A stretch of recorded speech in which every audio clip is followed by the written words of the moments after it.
السلام علیکم ورحمۃ اللہ وبرکاتہ۔ ہم آپ کی خدمت میں حاضر ہیں ایک نئے سبق کے ساتھ۔ امید ہے اللہ تعالیٰ کے فضل و کرم سے آپ خیریت کے ساتھ ہوں گے۔ تو چلیں الحمدللہ آج ہم نے سٹارٹ کرنی ہے سورہ تحریم۔ جو لوگ میرے ساتھ شروع سے رہے ہیں ماشاءاللہ وہ بھی میرے ساتھ ساتھ آج ان کا تیسرا پارہ مکمل ہو جائے گا۔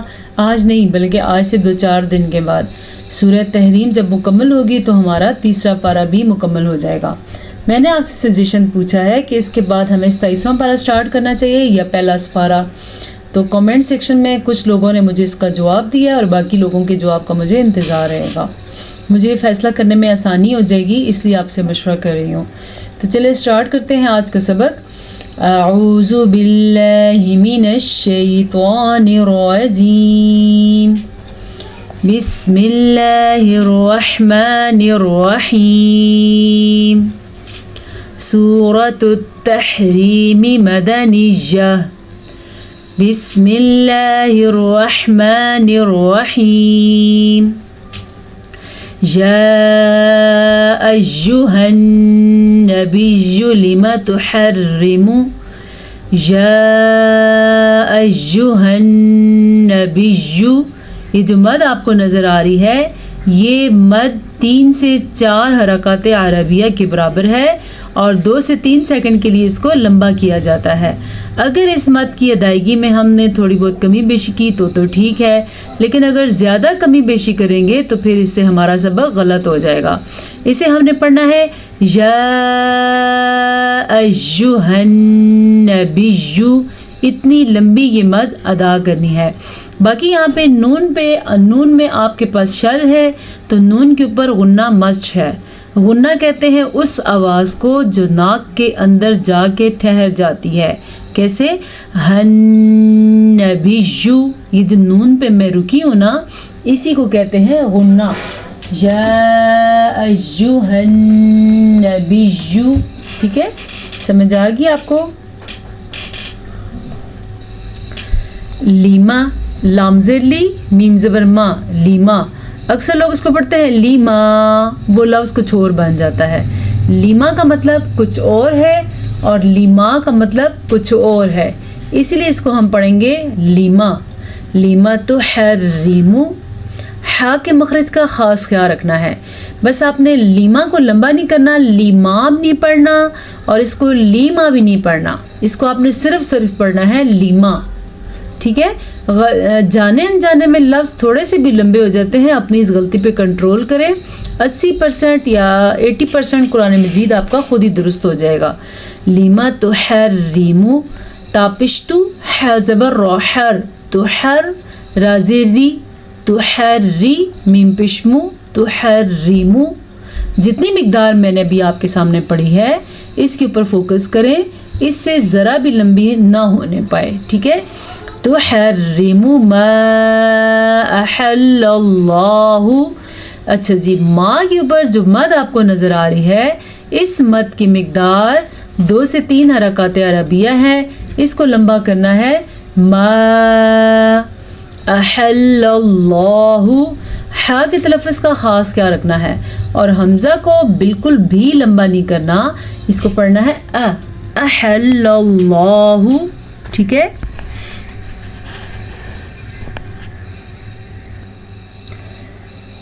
احل اللہ، لفظ اللہ کو پر پڑھنا ہے کیونکہ لفظ اللہ سے پہلے زبر ہے۔